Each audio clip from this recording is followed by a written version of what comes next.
오늘 저는 헌신된 거룩이라고 하는 제목으로 함께 말씀을 살펴보기 원하는데요. 제가 작년에도 이 말을 드렸어요. 헌신이 무엇이라고 생각하십니까, 여러분? 헌신. 우리가 알고 있는 것은 세신의 반대말은 아닙니다. 그죠? 헌신은 세신의 반대말이 아니에요. 헌신은 어떤 일이나 남을 위해서 자기의 이해관계를 돌보지 아니하고 몸과 마음을 다하여 힘쓰는 것을 헌신이다라고 말을 하죠. 나의 개인적인 일, 나의 계획들 이런 것들을 다 뒤로 하고 하나님 한 분을 위해, 그분의 영광을 위해 마음과 목숨과 뜻을 다해 힘쓰는 삶이 결국에는 헌신된 삶이라고 하는 것입니다. 그런데 저는 오늘 헌신만을 말씀드리는 것이 아니라 헌신된 거룩에 대해서 말씀을 나누고 싶습니다. 무엇이 헌신된 거룩일까요? 자기의 이해관계를 돌보지 아니하고 몸과 마음을 다하여 힘쓰는 거룩이죠. 거룩.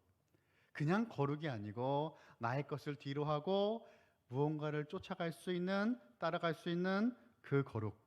왜 우리는 거룩을 위해 이처럼 자신의 이해관계를 돌보지 않고 몸과 마음을 다하여서 힘써야 됩니까? 우리는 성도이기 때문입니다. 성도는 거룩한 하나님의 성품을 닮아서 예수 그리스도의 장성한 분량에까지 충만하게 자라나야 되는 존재입니다. 거룩이죠. 거룩함으로. 여러분이 거룩이라고 하는 단어를 생각할 때 가장 먼저 떠오르는 것이 무엇일까요? 거룩, 거룩, 거룩 여기까지 우리가 이런 찬양들 떠오를 수 있어요. 그죠? 그리고 아주 잘 지어진 웅장한 건물 속에서 흘러나오는 우리 김은숙 권사님의 연주와 같은 파이프 오르간의 소리, 그런 이미지들이 우리가 생각하는 거룩이라고 하는 이미지일 것입니다. 아니 정반대로 말이죠. 이 거룩이라는 말을 딱 듣기도 전에 벌써 거북해 하시는 분들이 계세요. 거룩은 거북해서 거부해 버리는, 거룩하지만 거부하고 그것을 결국에는 거룩에서 멀어져 버리는 그런 일들이 일어나는 것이 아닌가라고 한번 생각해 보았습니다. 몇 년 전이죠. 미국 그 바나 그룹이라고 하는 곳에서 실시한 설문조사의 내용입니다. 설문 결과의 제목은 이렇게 쓰여져 있었어요. 대부분의 미국인은 자기 자신을 거룩하지 않다고 생각한다 라고 하는 조사의 결과가 있었어요. 왜 그럴까요? 4분의 3에 해당되는 설문조사에 응했던 4분의 3에 해당되는 73%의 미국인은 그 사람의 과거와는 상관없이 거룩해질 수 있다라고 믿었어요. 73%가. 지금도 잘하면 된다. 이제 그런 말이에요. 그리고 2분의 1, 50%의 사람들은요, 주변에 자기가 알고 있는 주변의 사람들 중에 거룩한 사람이 있다라고 답을 했습니다. 그리고 마지막으로 자기 자신이 거룩하다라고 생각되는 사람은 21% 정도였습니다. 이것은 미국의 그냥 어떤 기준 정하지 않고 미국에 있는 사람들을 무작위로 선별해서 조사했던 결과예요. 그러니까 여기는 이제 예수는 믿지 않든 다 포함된 퍼센티지입니다. 그런데 정말 놀라운 것은요, 거듭난 그리스도인들, 크리스천들의 설문 결과도 그것과 그렇게 크게 다르지 않았다라는 것이에요. 76%가 과거와의 상관없이 거룩해질 수 있다라고 믿었어요. 그리고 55%가 거룩하다고 생각되는 사람이 주변에 있다라고 답을 했고 29%가 나는 거룩하다라고 생각한다라고 응답했다고 합니다. 여러분, 우리는 우리 스스로 거룩하지 못하다고 생각을 많이 합니다. 만약 저와 여러분들 우리들에게도 이와 같은 설문조사라면 아마 결과가 그렇게 크게 달라질 것 같지는 않습니다. 왜 우리들은 스스로 거룩하다고 여기지 못하는 것일까요? 우리는 어쩌면 우리 자신을 너무 잘 알고 있기 때문일 것입니다. 미국의 윌로우 크릭 교회를 섬겼던 빌 하이벨스 목사님이 쓰신 책 중에 많은 분들이 읽었던 책이 있어요. 책 제목이 아무도 보지 않을 때, 아무도 보는 이 없을 때 당신은 누구인가? 라고 하는 책이 있어요. 아무도 보는 이 없을 때 당신은 누구인가? 라고 하는 책의 제목을 제가 처음 봤을 때, 나중에 다 읽었는데 그 당시 책도 읽기도 전에 그 책 제목만 보고 너무 찔리는 거예요. 마치 이 책이 나한테 물어보는 것 같아요. 아무도 없을 때 너는 누구냐 도대체. 그래서 참 많은 생각을 했습니다. 그 당시에 제가 신대원 다닐 때였어요. 전도사 생활할 때였는데 친한 전도사님 방에 놀러 갔는데 그 책이 딱 있는 거예요. 그거 깜짝 놀랐습니다. 그래, 나는 하나님의 사역을 한다고 지금 달리고 있는데, 준비하고 있는데 아무도 보지 않는 그곳에서 나는 어떤 존재일까? 아무도 보지 않을 때 나는 어떤 사람인가? 아무도 나를 보지 않을 때 나의 인격과 나의 성품은 주님의 거룩함을 본받고 있는가? 우리 모두는 이 질문 앞에서 반응해야 될 것입니다. 자, 그러면 아예 반대로 우리들은 다른 사람은 거룩하다라고 생각할까요? 설문조사 보니까 크리스천들의 55%가 내가 아는 사람 중에 거룩한 사람이 있다라고 답을 했다고 하죠. 나와 함께 살고 있는 사람은 아마도 그 55%에 포함되기는 어렵지 않을까. 55% 중에 누군가가 있다 이렇게 답을 했는데, 여러분, 내 주변의 그 장로님, 그 권사님, 이분들은 참으로 거룩한 사람이지라고 인정하는 것 쉽지 않습니다. 우리는 판단과 정죄가 늘 앞서기 때문이에요. 예수님께서 마태복음 7장 3절에서 말씀하셨어요. 어찌하여 형제의 눈 속에 티는 보고 내 눈 속에 있는 들보는 깨닫지 못하느냐라고 말씀하십니다. 우리는 우리 자신에게는 한없이 관대하지만 상대방에게는 한없이 날카롭고 냉철하죠. 과연 이런 거룩이 존재합니까? 예수님 당시 바리새인들이 그랬습니다. 그들은 위선적이었고 교만으로 가득 차 있었어요.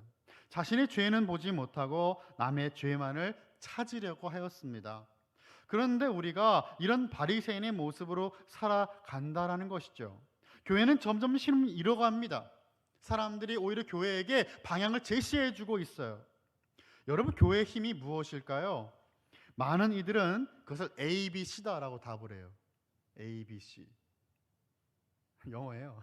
ABC인데 A는 영어로 attendance, 출석 인원이에요. B는 빌딩, 화려한 건물. C는 뭘까요? 캐시, 현찰. 돈이 얼마나 많은가. 정말로 교회의 힘이 많은 사람이 모이는 성도의 숫자입니까? 의리의리한 건물일까요? 아니면 돈입니까? 하나님이 자신의 백성들을 너무나 사랑하셔서 하나뿐인 아들 독생자 예수 그리스도를 우리에게 보내주셨어요. 교회의 힘은 하나님의 사랑입니다. 이 사랑이 바로 교회의 시작이고 힘이에요. 말씀이 육신되어서 이 땅에 오신 예수 그리스도를 머리로 모신 교회의 힘은 분명 그분의 사랑이 돼야 됩니다. 그리고 우리는 이 사랑을 거룩하다라고 이야기하는 거예요. 주님의 사랑은 거룩합니다. 하나님은 거룩하시기 때문에 하나님은 사랑이시죠.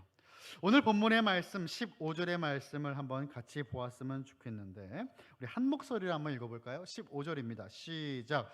오직 너희를 부르신 거룩한 이처럼 너희도 모든 행실에 거룩한 자가 되라. 아멘.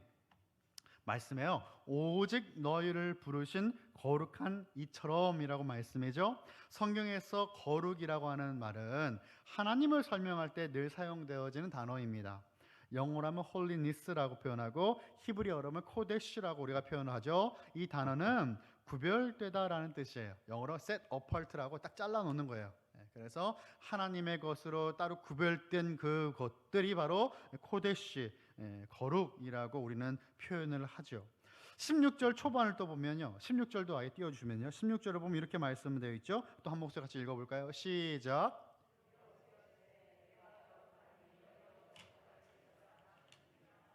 아멘. 기록되었으되 내가 거룩하니 라고 하나님은 자기 자신을 거룩하다라고 말씀을 하셨어요. 예수님을 믿고 주님께 헌신하면 하지 말아야 될 모습들이 분명히 있어요. 비추지 말아야 될 모습들이 있어요. 거룩하지 못한 모습들이 있는데 그것을 우리는 어느샌가 무뎌지는, 우리 이것은 회색 지역이라고 말을 하는데 흙과 백도 아닌 그 회색 지대에서 그냥 아무렇지도 않게 지내고 있는 그 모습들이 있지 않은가 말이죠. 여기서 거룩은 하나님의 자녀의 품격에 맞지 않는 모습입니다. 그런데 누군가에겐 아무런 거리낌이 없는데 누군가에게는 너무나 죄책감이 드는 거예요. 자, 그렇다면 그것은 문제가 되지 않겠습니까? 우리 모두 하나님의 거룩함 앞에서 반응해야 되는 것이겠죠. 누구에게만 말씀하는 것이 아니라는 거예요. 이 거룩함이라는 것은 정말 어느 한 그 장로님과 권사님뿐만 아니라 어떤 목사님만이 아니라 우리 모두에게 허락하신, 우리 모두가 반응해야 되는 말씀이다라는 것입니다. 고린도전서 6장 12절의 말씀입니다. 제가 읽어보겠습니다. 모든 것이 내게 가하나 다 유익한 것이 아니요 모든 것이 내게 가하나 내게 무엇이든지 얽매이지 아니하리라 라고 말씀을 사도 바울은 합니다. 하나님은 우리에게 자유의지를 주셨어요. 우리에게 자유롭게 삶을 살도록 하셨어요. 우리는 선택할 수 있습니다. 아침에 일어나서 운동을 하든 새벽 기도를 하든 말씀을 보든 친구들을 만나든 전도를 하든 모든 것이 가능합니다. 우리에게 못하게 하는 사람은 없어요. 자유롭게 생활이 가능해요. 그런데 모든 것이 다 유익하지는 않다라고 성경은 우리에게 말씀하는 것입니다. 그런 유익을 떠나서 이것이 나에게 오히려 거룩하지 않은, 다시 말해서 죄로 다가올 수 있다라는 것이죠. 하나님은 자유를 주셨는데 이 자유를 오히려 방종으로 바꿔버렸다. 모든 것을 다 먹을 수 있게 주셨는데 오히려 선과 악을 알게 한 나무 열매도 먹었다 그 말이죠. 죄의 그 헬라어 단어는요, 죄에 해당된 헬라어 단어는 하말티아라는 단어입니다. 제가 자주 말씀을 드렸어요. 하말티아라는 단어는 관역에서 비껴나가다, 벗어나다라는 뜻입니다. 하나님의 뜻이라고 하는 그 관역의 정중앙에서 벗어나는 모든 것이 성경은 죄다라고 말씀하는 거예요. 여러분, 사무엘도 사무엘상 12장 23절에서 이렇게 말씀했어요. 나는 너희를 위하여 기도하기를 쉬는 죄를 여호와 앞에서 결단코 범하지 아니하고 라고 말씀합니다. 사무엘에게 백성을 위해 기도하는 것은 하나님의 뜻이었기 때문입니다. 주님 안에서 우리가 자유롭지 못한 것은 없어요. 말씀했잖아요. 모든 것이 가하나 내가 무엇에든지 얽매이지 아니하리라 라고 말씀하는 그 자유로움. 그런데 거룩은 set apart, 구별되는 것이라고 말씀을 드렸죠. 하나님께서 원하시지 않는 죄, 하나님께서 기뻐하시지 않는 모습들이 있다면 다 잘라내야 됩니다. 과감하게. 여러분, 그 잘라내면 상당히 아프죠. 피도 납니다. 하지만 잘라내야 됩니다. 하나님 앞에서 다시금 순종의 모습으로 나아가는 저와 여러분 되길 간절히 축원합니다. 오늘 목사님께서 저도 순종을 많이 강조한다고 하셨는데 제가 이렇게 놀랐어요. 아, 맞다. 나도 순종을 많이 얘기하는구나. 왜요? 예배보다 순종이 더 중요하기 때문에. 아무리 우리가 예배를 많이 드리는 것보다 더 중요한 것은 순종이에요. 아무리 11조를 많이 내고 헌금을 많이 해도 여러분, 그것은 우리의 하나님 앞에 마음으로 드려지는 헌금일 뿐 순종이 더 중요하지 않겠습니까? 성도의 삶 가운데 하나님께서 원하시고 기뻐하신 뜻은 바로 거룩입니다. 불타는 떨기나무 앞에선 모세, 우리 기억합니다. 모세는 신발을 벗으라고 하는 명령을 받았을 때 신발을 신고 있는 것이 더 안전하고 편하다라고 느꼈으면 틀림없습니다. 그럼에도 불구하고 왜 모세는 자신의 신발을 벗어야만 되었습니까? 하나님의 말씀이었기 때문이에요. 여러분, 출애굽기 3장 5절의 말씀입니다. 하나님이 이르시되 이리로 가까이 오지 말라. 내가 선 곳은 거룩한 땅이니 내 발에서 신을 벗으라 라고 말씀을 하셨어요.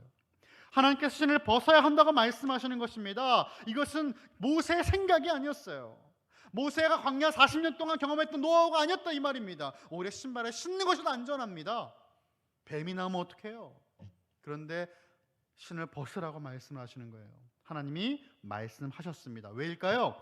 여호와 하나님께서는 그분이 그곳에 임재하셨기 때문에, 임재하시고 계시기 때문에 그것이 거룩한 곳이라고 말씀을 하시는 겁니다. 모세가 서 있는 그 땅이 하나님이 계신 곳이었기 때문에, 거룩한 곳이었기 때문에 신을 벗어야 한다라고 하나님 말씀하셨고, 하나님께 복종해야 함을 말씀하신 것입니다. 여러분, 거룩함이라고 하는 것과 온전함이라고 하는 단어는 좀 다른 단어처럼 보여지죠. 영어로 하면 이제 holiness라고 하는 거룩함, 온전함이라는 것은 이제 wholeness예요, 영어로 하면. 그런데 이 거룩함과 온전함이라고 하는 두 개의 단어는 사실 뿌리가 같아요. 영어로 보면 뿌리가 같은 단어입니다. 거룩한 것은 표면만을 거룩하게 보여지는 것이 아니라는 겁니다. 거룩함과 온전함이 같은 뿌리를 갖고 있는 단어라면, 내면의 거룩과 외적인 거룩함의 모습이 모두 하나가 되어서 온전한 거룩함으로 하나님 앞에 드려지는 것, 그 삶이 바로 성도의 삶이에요. 그렇기 때문에 마음으로만 하나님을 만날 준비를 하는 것은 잘못되었다라는 것이에요. 아니면 정반대로 마음은 없고 겉모습만, 외모만 화려하게 치장한 그 하나님을 만날 준비를 하는 것도 잘못된 것입니다. 거룩함은 모든 신자에게 반드시 요구되는 필수 요건입니다. 오늘 본문 말씀 베드로 전서는요, 사도 베드로가 그가 로마에서 순교하기 바로 직전에 쓴 서신서입니다. 이 서신을 당시 소아시아로 불려지던 본도, 갈라디아, 갑바도기아, 아시아와 비두니아에 흩어진 나그네들에게 보냈어요. 나그네라고 표현된 말, 그 말의 의미는 예수님을 구세주로, 구주로 영접한 지 얼마 안 되는 사람들이었을 것입니다. 흩어져 있어요. 아직 뭔가 정착할 만한 그런 모습이 없는, 뿌리 내리지 않은 그런 모습을 갖고 있는 모습들에게, 그들에게 보내진 편지였어요. 불과 얼마 전까지 로마의 속주 지역에 살면서 로마인들이 섬기는 신들을 그들도 당연하게 섬겼고, 우상 숭배로 말미암은 방탕한 생활도 아무렇지도 않았었을 사람들이었을 겁니다. 나그네들 말이죠. 하지만 이제는 예수님을 믿고 그들의 모든 삶의 그 라이프 스타일을, 그 삶을 바꾼 거예요.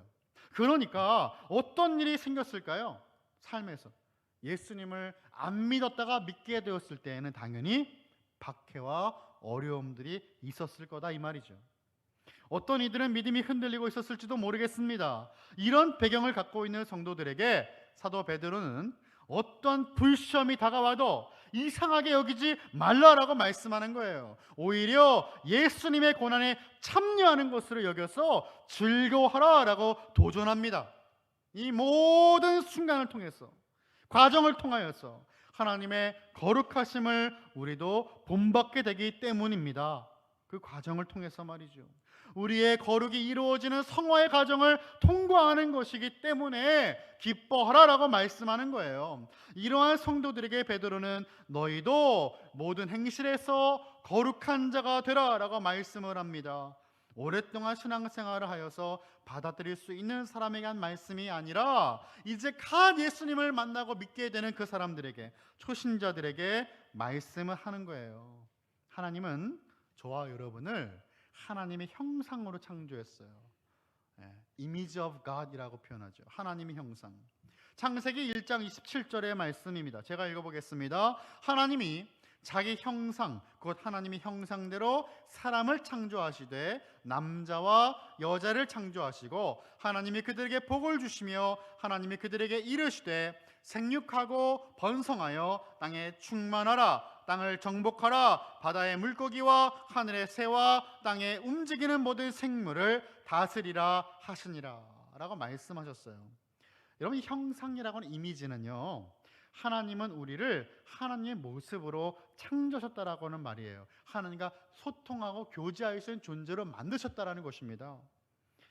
하나님의 그 통치권 안에서 하나님의 다스림의 권세를 이 땅에서 누릴 수 있는 존재로 만드셨다라는 것이에요.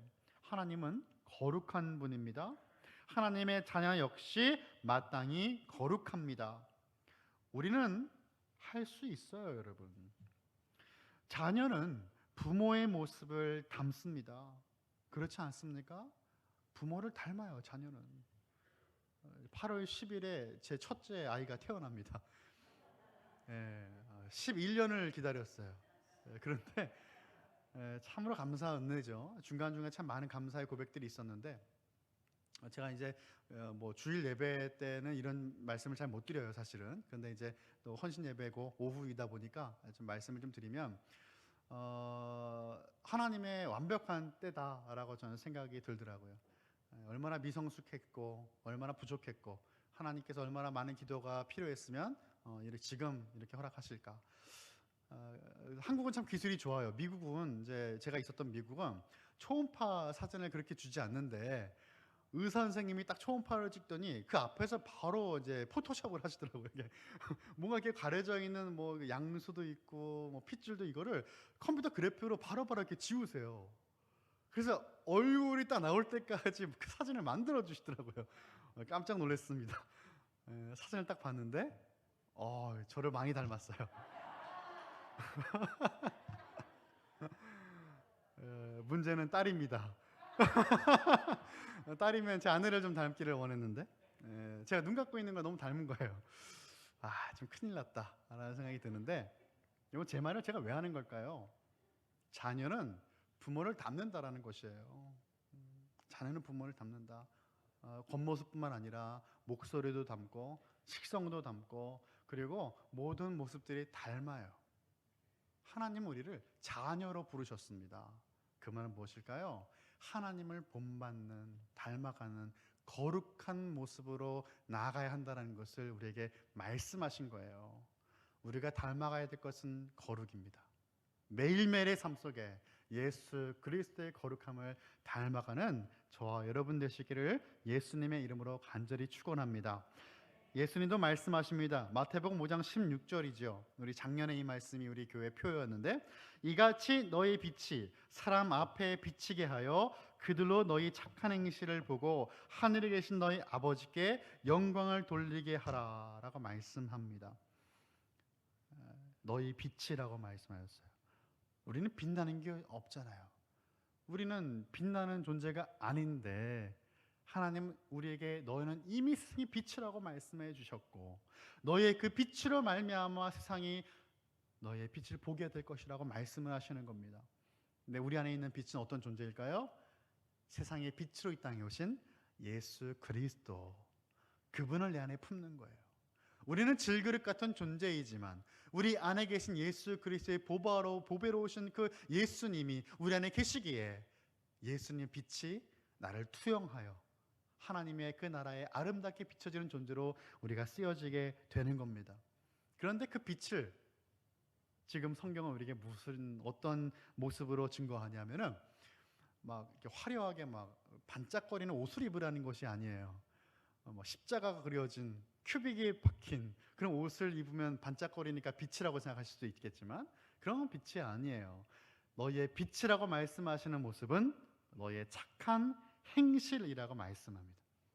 우리의 삶에서 드러나게 되는 예수님을 본받는 주님의 손과 발의 역할을 감당하는 그 삶이 예수 그리스도의 빛 되심을 닮아가는 삶이라고 성경은 우리에게 증거하는 것입니다. 요한복음 13장 34절의 말씀입니다. 새 계명을 너희에게 주노니 너희 서로 사랑하라. 내가 너희를 사랑한 것 같이 너희도 서로 사랑하라. 너희가 서로 사랑하면 이로써 모든 사람이 너희가 내 제자인 줄 알리라 라고 말씀을 하십니다. 예수님은 착한 행실을 사랑이다 라고 또한 마침표를 찍어주셨어요. 그건 사랑이다. 좋은 일로 끝나는 것이 아니고 예수님의 마음을 품고 사랑하는 그 사랑이야말로 우리가 이 땅에 어떻게 살아가야 될지를 알려주시는 말씀인 것입니다. 사랑할 때 세상의 사람들이 우리는 예수님의 제자임을 알게 된다라는 것이에요. 이렇게 자녀는 부모의 모습을 담는데 우리의 모습을 통해 하나님은 영광 받기를 원하시는 것입니다. 그런데 여기서 우리가 정말로 알아야 될 사실은 하나님은 우리에게 완벽하라고 거룩해지라고 명령만 하시는 분이 아니라는 것이죠. 하나님께서 언약을 하실 때마다, 무엇을 명령하실 때마다 우리에게 하시는 말씀이 있어요. 그것은 무엇입니까? 하나님께서 우리에게 행하신 일들, 하나님 나를 위해 무엇을 하셨는가를 먼저 말씀하세요. 그러니까 우리가 하나님 앞에 이렇게 해야 된다를 먼저 말씀하신 것이 아니라, 하나님이 우리를 위해 무엇을 행하셨는지를 먼저 말씀하시는 분이 하나님이시다, 이 말이죠. 하나님께서 이스라엘 백성들이 마땅히 지켜야 될 십계명 말씀을 주실 때 그 말씀입니다. 출애굽기 20장 1절과 2절이죠. 하나님이 이 모든 말씀으로 말씀하여 이르시되 나는 너를 애굽 땅 종되었던 집에서 인도하여 낸 내 하나님 여호와니라 라고 말씀을 하시면서 그 다음에 십계명 말씀을 주시는 거예요. 나는 너를 출애굽시킨 하나님이다 라고 말하시면서, 그리고 우리가 마땅히 지켜야 될 말씀을 주셨다라는 거예요. 여러분, 우리를 위해서 예수님도 그렇게 동일하게 말씀을 하십니다. 예수님을 보내주실 때도 우리 주님은 동일하게 먼저 행하신 그 일들을 말씀하셨어요. 로마서 5장 6절입니다. 로마서 5장 6절의 말씀, 우리가 아직 연약할 때에 기약대로 그리스도께서 경건하지 않은 자를 위하여 죽으셨도다 라고 말씀을 하는 겁니다. 우리가 뭔가 열심히 노력을 해서 좀 괜찮은 사람이 되었을 때 우리 주님 나를 찾아오신 것이 아니라, 나는 답이 없는 존재일 때, 누군가가 나에게 손을 내밀 수조차 없는 그 존재일 때에 이미 하나님은 아들을 보내셨다라고 말씀하는 것이에요. 항상 먼저 말씀하시고 먼저 행하시는 하나님이십니다. 장로교, 우리 교회가 소속된 장로교 이 개혁주의 신학 안에서 이 은혜 언약이라고 하는 말이 있습니다. 은혜 언약. 은혜 언약은 하나님께서는 구원받은 신자들에게 죄에 대한 무한한 용서를 보증하신다라고 하는 말이에요. 그리고 하나님은 하나님의 그 백성들이 죄와 싸워 이길 수 있는 무한한 은혜를 공급해 주신다라는 겁니다. 우리 하나님 우리를 그냥 세상에 그냥 딱 내보내시지 않으셨어요. 싸워서 이길 수 있도록 보내신 거예요. 믿으십니까? 그럼 다시 한번 여쭤보겠습니다. 여러분은 거룩해지실 수가 있습니까? 점점 목소리가 작아지시는데, 아멘입니다. 우리 거룩해질 수 있습니다. 이미 거룩합니다. 하나님의 자녀이기 때문입니다. 하나님을 본받는 자가 되어서 성령 충만하며 은혜를 주신 그 이유와 목적이 있는 그 구원을 이뤄감에 있어서 우리는 날마다 우리의 삶은 거룩한 삶을 살 수 있습니다. 우리는 모두 행복하려고 하죠. 여러분 행복을 원하시죠? 아닌가요? 행복 원하시지 않으십니까? 근데 많은 분들이 행복하면 이제 물질과 연결을 지어 생각하세요. 물론 뭐 잘못된 것은 아닙니다. 성경에서도 이제 물질이 많이 나와요. 그런데 이미 우리는 답을 알고 있어요. 아무리 물질이 많아도 행복하지 않은 사람이 얼마나 많이 있을까요? 그럼 우리도 그렇게 답을 하죠. 한번 있어보자, 한번. 있어보고 한번 내가 행복하지 않은지를 알아보자라고 말을 하죠. 근데 여러분, 행복과 물질은 별개입니다. 여러분, 이것은 연결될 수가 없어요. 왜일까요? 하나님이 우리를 그렇게 안 만드셨기 때문에 그래요. 해피니스, 행복은 해피니스인데, 이 해피니스를 추구하는 사람은 사실은 무엇을 추구해야 될까요? 홀리니스를 추구해야 됩니다. 거룩함. 우리가 거룩함을 추구할 때, 여러분 제가 장담합니다. 설교 때 이런 말을 해서 될지 모르겠지만 여러분, 저 확신을 가지고 말할 수 있어요. 거룩함을 추구하십시오. 그럼 행복해집니다. 왜일까요? 하나님 우리를 그렇게 만드셨기 때문이에요. 나를 거룩하게 만드셨기 때문에 거룩함을 추구하는 이에게는 행복이 따라온다라는 것은, 여러분, 이것은 주님의 말씀입니다. 우리는 거룩한 존재를 지음을 받았습니다. 우리에게는 거룩이라고 하는 목적이 있습니다. 우리는 오늘도 내일도 거룩해야 한다라는 것입니다. 교회에 오는 날만 거룩한 것이 아닙니다. 우리의 삶 자체가 거룩이어야 합니다. 그런데 우리 아까 나눴던 그 설문조사처럼 우리도 우리 자신이 거룩하지 않다고 생각을 하죠. 그렇잖아요. 한 80% 정도가 거룩하지 않다라고 생각을 하는데, 그런데 거룩하지 않다고 생각하지 말고 거룩한 주님을 바라봐야 한다라는 것이죠. 주님은 우리를 거룩하게 하기 위해서 이 땅에 오신 분입니다. 그리고 우리를 거룩하게 하시려고 무한한 용서를 주시고 거룩하게 살 수 있도록 죄와 싸워 이길 수 있는 무한한 은혜를 주신 분이에요. 로마서 6장 22절의 말씀입니다. 로마서 6장 22절의 말씀. 그러나 이제는 너희가 죄로부터 해방되고 하나님께 종이 되어 거룩함에 이르는 열매를 맺었으니 그 마지막은 영생이라 라고 말씀합니다. 우리는 하나님 앞에 서는 그날까지 거룩을 이루는 과정을 통과해야 될 것입니다. 이것을 우리는 성화의 과정이라고 말을 합니다. 나는 죄인인데 어떻게 내가 완벽해질 수 있는가? 죽었다 깨어나도 우리는 이 땅에서 완벽해질 수 없어요.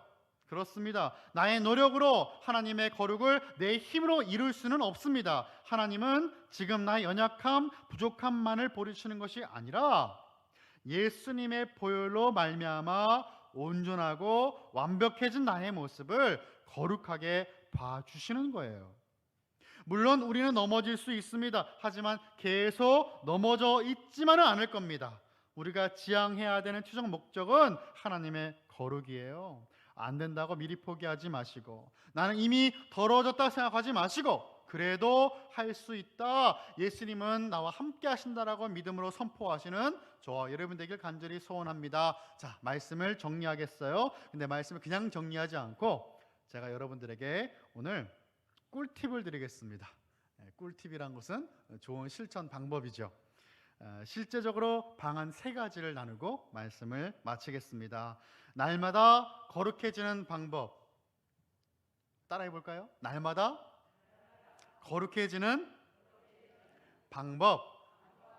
이것을 줄여서 저는 날거방이라고 해봤습니다. 날거방, 날거방. 그래서 이 날거방 첫 번째 방법은 예수님 안에 거해야 됩니다. 예수님 안에 거해야 된다. 우리가 날마다 거룩해질 수 있는 방법 첫 번째는 예수님 안에 거하는 거예요. 우리가 아무리 목욕을 해도 우리는 또 더러워집니다. 온갖 죄와 악한 생각으로 가득합니다. 그래서 우리는 우리를 정결케 하시는 예수님 안에 매일매일 거해야 됩니다. 이것이 무엇일까요? 매일매일의 깊은 말씀 묵상과 기도를 통해서 주님과 교제하는 겁니다.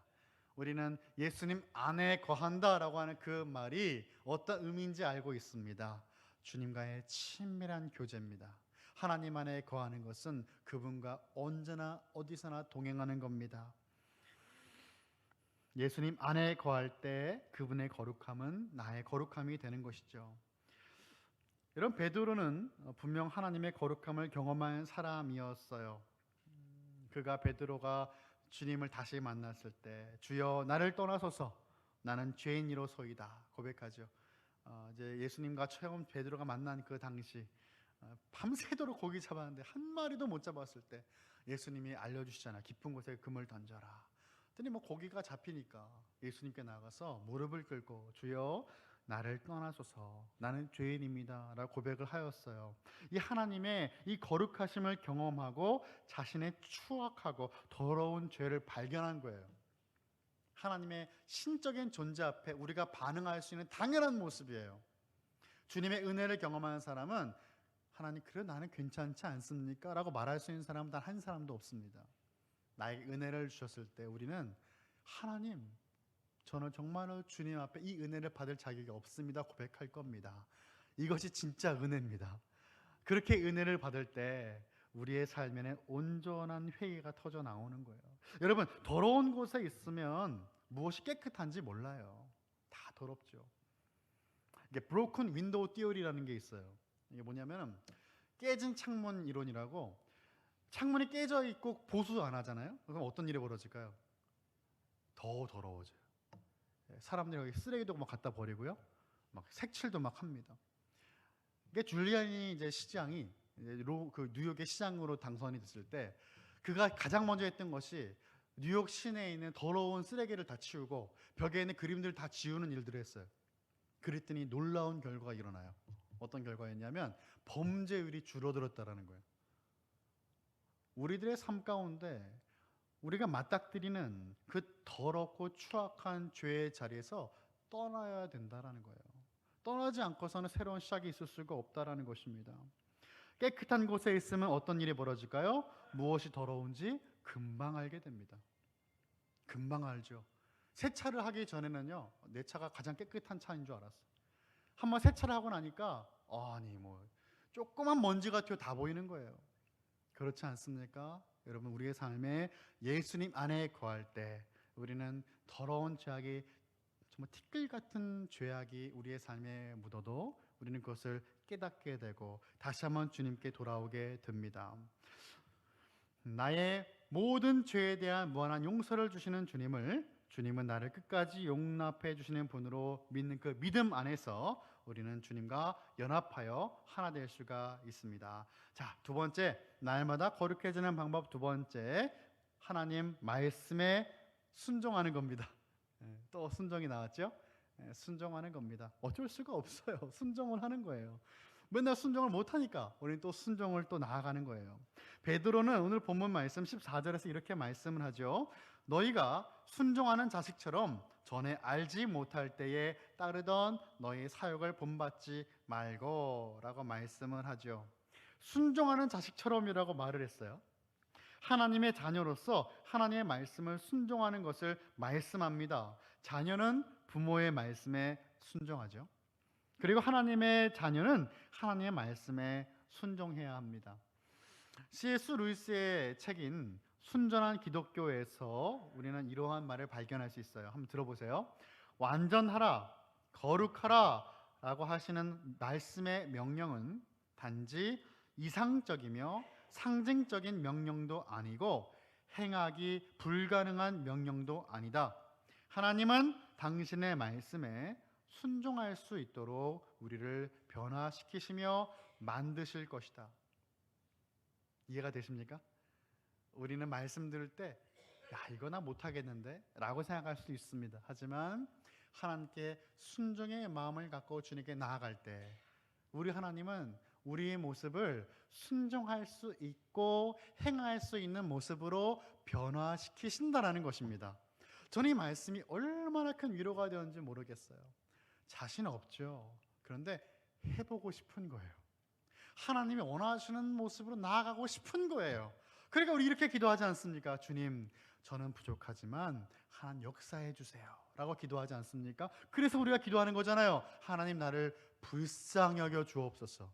이 기도하는 거 아니겠습니까? 너무 하나님 앞에 거룩해지고 싶은데, 순종하고 싶은데 그렇게 못할 때가 참으로 많기 때문에 하나님 나를 불쌍히 여겨 주옵소서 기도하는 이유입니다. 하나님 우리를 순종할 수 있는 모습으로 오늘도 빚어 가실 겁니다. 자, 마지막 세 번째입니다. 날마다 거룩해지는 방법 세 번째는, 이번엔 따라해 볼까요? 매 순간 예수님을 바라봐야 합니다. 아멘. 히브리서 12장 2절의 말씀입니다. 믿음의 주요 또 온전하게 하시는 이인 예수를 바라보자. 그는 그 앞에 있는 기쁨을 위하여 십자가를 참으사 부끄러움을 개의치 아니하시더니 하나님 보좌 우편에 앉으셨느니라 라고 말씀을 합니다. 구원의 시작이고 끝이신 예수님을 우리는 바라봐야 돼요. 바라봐야 됩니다. 여러분, 이 바라본다라고 하는 것이 우리의 시선을 고정한다 이 말이에요. 내가 무엇을 바라보고 있는지를 고정하는 겁니다.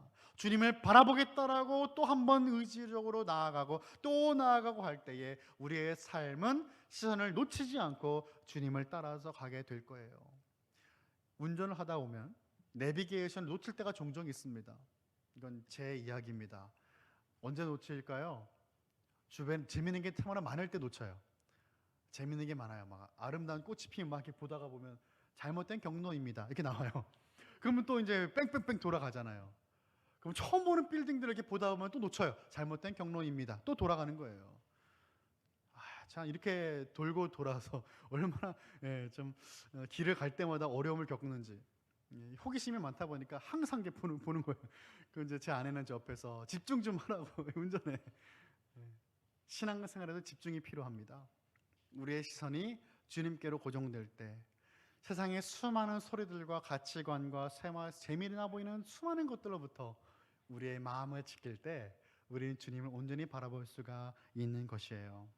오병의 사건이 있고 나서 제자들은 배를 타고 건너편으로 가고 있었습니다. 새벽 3시쯤 예수님이 무리를 걸어오고 계신 거예요. 제자들은 난리가 났습니다. 그들이 뭐라고 외쳐요? 귀신이다 라고 외치는 거예요. 유령이다 라고 외치는 겁니다. 상식적으로 그렇잖아요. 무리에 하얀 게 왔다 갔다 하니까 말이죠. 예수님이 내니 두려워하지 말라라고 말씀을 하시고, 이제 베드로가 여기서 또 아주 유명한 또 에피소드를 만들죠. 주여, 만일 주님이시거든 나를 명하사 무리로 오라 하소서. 또 이런 생각하는지 모르겠어요. 그랬더니 예수님 뭐라고 하십니까? 아니, 거기 있어라라고 하지 않으시고 오라라고 말씀하시죠. 정말 베드로는요, 그래서 인류 최초로 물 위를 걷는 사람이 되었습니다. 여러분, 얼음이 아니고요, 물이었습니다. 그런데 무슨 일이 벌어집니까? 베드로는 바람을 보고 무서워했습니다. 예수님을 바라보고 예수님께 나아갔어야 되었지만 그를 향해서 오는 바람과 파도를 두려워한 거예요. 바람은 볼 수 없어요. 주변의 것들을 보게 됩니다. 실제적 우리의 삶에 일어난 문제는 보이지 않을 수 있지만 그 문제 옆에 있는 것들이 우리를 두렵게 만드는 거예요. 그러자 문제의 옆에 있는 것들을 보고 두려워하여 예수님을 보지 못하게 되는 일들, 우리의 삶에 얼마나 많이 있습니까? 우리는 매 순간 예수님을 바라봐야 합니다. 그렇지 않으면 우리는 또다시 죄에 걸려 넘어지게 될 거예요. 맥체인 성경 읽기표로 잘 알려진 19세기 스코틀랜드의 목사님이시고 교회 역사상 가장 경건하고 거룩한 인물 중 한 명으로 평가받고 있는 로버트 머레이 맥체인 목사님 계십니다. 이분이 이런 말씀을 했어요. 제가 정말 좋아하는 문구인데 여러분께만 소개해 드립니다. 주님을 쳐다봄으로 구원을 얻고 주님을 뚫어지게 쳐다봄으로 거룩해진다라는 말을 했어요. 다시 한번 읽어드리겠습니다. 주님을 쳐다봄으로 구원을 얻고 주님을 뚫어지게 쳐다봄으로 거룩해진다. 얼마나 맞는 말인지 모르겠습니다. 예수님을 그저 바라보는 것, 그것을 끝나는 것이 아니에요. 한번 구원받았다고 그 주님의 모습들에게 멀어지는 것이 아니고, 말씀에서 멀어지는 것이 아니고, 오늘도 주님을 뚫어지게 쳐다보는 것. 우리의 온전한 소망이 되시는 그분을 흔들리는 세상 속에서 믿음의 눈을 들어서 뚫어지게 쳐다보십시오. 그럴 때 우리는 분명 승리하게 될 것입니다. 저와 여러분은 거룩해질 수 있습니다. 예수 그리스도를 쳐다보고 뚫어지게 쳐다봄으로써 오늘도 거룩해질 수 있기를 간절히 소원하는 저와 일리여 전도회와 우리 칼빈교회 모든 성도들이 다 되시기를 예수 그리스도의 이름으로 간절히 축원합니다.